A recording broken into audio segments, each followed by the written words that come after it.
Well, welcome back. Time for sports. Two of the better teams in the two Virginia squared off tonight at Mitchell Stadium. Both Richlands and Graham came into this Tazewell County showdown at 2-0 on the air. And though they were both fighting to stay undefeated, they were more importantly fighting for bragging rights. I am outside here of Bank of America Stadium as Virginia Tech took on Arkansas tonight in the Belk Bowl. The Hokies were looking for their third straight bowl victory, something they've never done in program history, but they're going to have to beat a very good Razorback team tonight in what turned out to be an instant classic. We're here live at Appalachian Power Park, the site of the Class AA semifinal game. Well, for Pikeview, they've been talking all year about redemption and getting back to this point, and now the time has come. It's put up or shut up time for the Panthers as they look forward to their AA semifinal game against Wayne tonight. We're here at Independence High School, the site of the game of the week between James Monroe and the homestanding Patriots. So this will be a matchup of two undefeated teams in Class AA and two teams that have some big-time postseason aspirations. It is day 4 here at the Big Atlantic Classic at the Raleigh County Convention Center. Thursday belongs to the girls as we had a very intriguing quad of matchups. Welcome everybody to the playoff edition of Football Friday here on WVVA. I'm AJ Gooden. First off, we'll head on over to Mitchell Stadium where Graham was doing something it hasn't done in a while, and that's host a playoff game. The G-men are coming off a 9-1 season, and their quest towards a state title started against Lebanon tonight. Well, West Virginia started off the 2016 season taking on a very tough opponent from the SEC in Missouri. And though things didn't go as perfectly as planned for the Mountaineers, they still found a way to eke out a 26-11 win over the Tigers. There are just 2 sectional finals still left to be played in the two Virginias, and both of those went down in the same spot tonight, starting in Class AAA, where a pair of rivals were meeting to decide who would get a chance to host a regional game next week. Well, coming into this game, there had only been 2 teams that West Virginia has not defeated since they had joined the Big 12, and one of those was Kansas State. The Mountaineers went down at halftime 13-0, but they battled back and had to hang on off a missed field goal at the end to help them get a 17-16 win over the Wildcats. Well, welcome everybody to the Week 11 edition of Football Friday here on WVVA. I'm AJ Gooden along here with Matthew Schwartz, and tonight we have some teams who are in a must-win situation, Matt. That's right, AJ. The final week of the regular season, if you can believe that, and it's still plenty of playoff implications on the line as well. That's right, man. We first head over to Summers County, where the Bobcats were hosting Mountain View. Summers County is all but locked up a playoff spot, while the Golden Knights were fighting for their postseason lives, and certainly made for a great contest tonight. Well, Virginia Tech came into this game looking for their 13th straight win over Virginia, and they got that in blowout fashion and also brought home the ACC Coastal Division Trophy at the same time.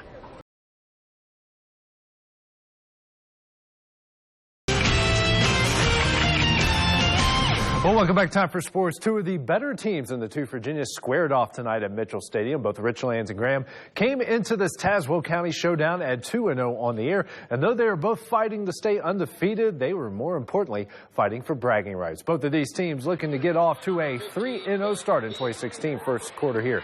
John Luke Asbury for Richlands is going to get picked off by Chandler Cooper, setting up the G-men in great field position. A couple plays later, Jamore Cousin going to punch it in from 2 yards out. The G-men go up early, 7-0. Next possession here, Ben Mead, play action. Drops back, launches it for Tamon Cook. He's going to run underneath it for the 65-yard score. And Graham rolling early, 14-0. Out to the second quarter. Mead is going to find Cook off the screen.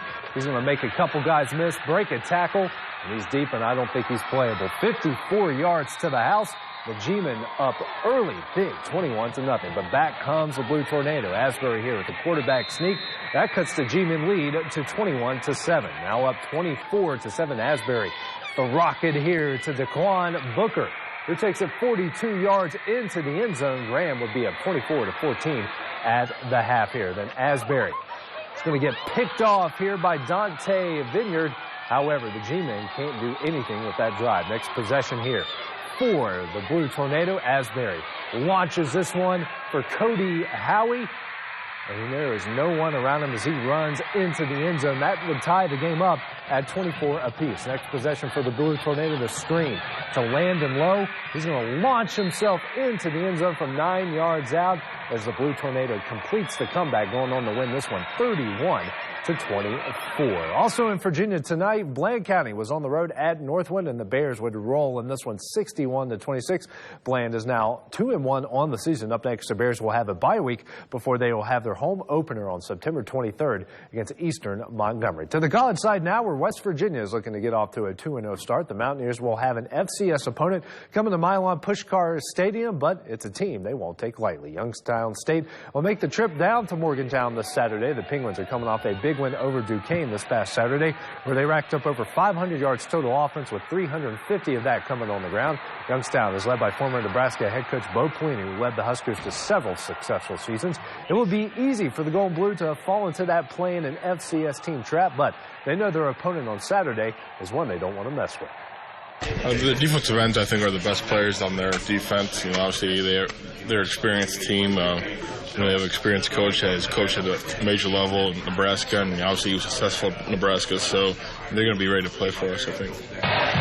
Kickoff for that game will be at 2 o'clock. Donington now, where Marshall is getting ready to start the 2016 season. The Herd will take on Morgan State on Saturday night at Jones C. Edwards Stadium. The Green and White is coming off its third consecutive 10-win season, and the expectations are high. With what happened a week ago in college football, the Herd knows it can't take anyone for granted, and they know practice each day will be very important. I say every week that somebody's going to get beat that shouldn't. Last week's happened, and we got a lot of teams that got beat a week ago that should not have gotten beat, and that happens every week. So it's all about preparation and making sure you're ready to go play. Kickoff for that one at the Gym will be at 6 o'clock on Saturday night. All right, final look at your forecast when we come back.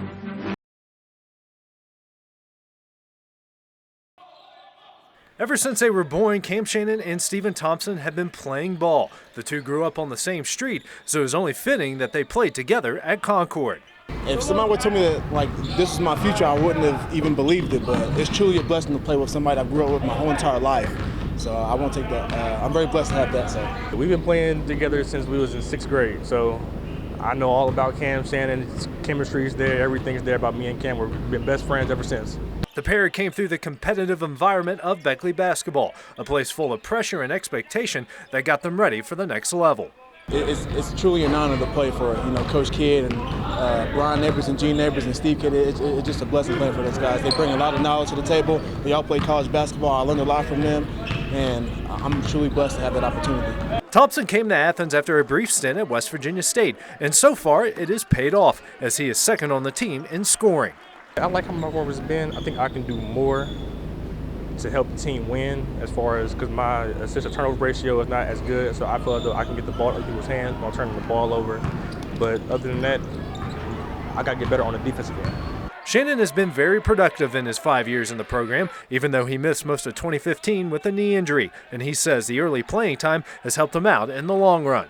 So I think I was fortunate to, actually be a part of that. So that helped me a lot with having more experience now. So now I'll say I'm pretty wise now from playing in my sophomore and freshman year. I play a lot of minutes. The Beckley duo is looking to bring Concord out of the Mountain East cellar, and that is going to come with a lot of hard work. Mostly our culture. We have to get back to what we originally been doing, which is playing selfless and passing the ball to each other like we know how to do. So coaches just harp at defense, because our offense is doing pretty good. Just working on our defense now, sir.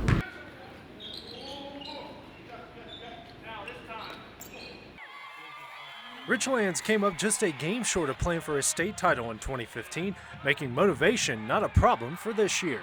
Definitely not. There's a lot of energy flying around, a lot of people out here ready to go. There's not a lot of motivation needed at all. The Blue Tornado lost 20 seniors from last year's squad, but their youth should be ready to step up. It'll be tough. Those were some really good players, but people just got to mature, and people are stepping up right now and making big-time plays and being big-time players, so that's what we need. The Blue Tornado offense returns all of its skill position players, including quarterback John Luke Asbury, from a team that averaged over 40 points per game, making scoring points a non-issue. Yes, sir. I'm very happy, very excited. Cody Howie's back, Scotty. Landon Lowe's making big moves. And we got Daquan Booker from Graham, and he's a phenomenal athlete. He's going to be a big part of this offense. The biggest holes to fill will be on the defensive side, where this team will have to replace the majority of its starters. I like the younger kids. They're flying around. It's just we're making a lot of mistakes right now, but that's young kids do that. So, you know, we'll have to get those corrected, and hopefully they can limit those as each day goes and advances so we can have a solid defense by the time season starts. Richlands has finished in the state semifinals the past 2 seasons, each time losing in overtime, and they know this year will be their chance to push through. It just comes down to being more disciplined and being in better shape, and you know, we worked hard on that, had a great off season in the weight room, and you know, we really like these kids. I mean, they're young, we're inexperienced, but man, they're flying around, and that's all you can ask right now. We just got to get smarter as we go.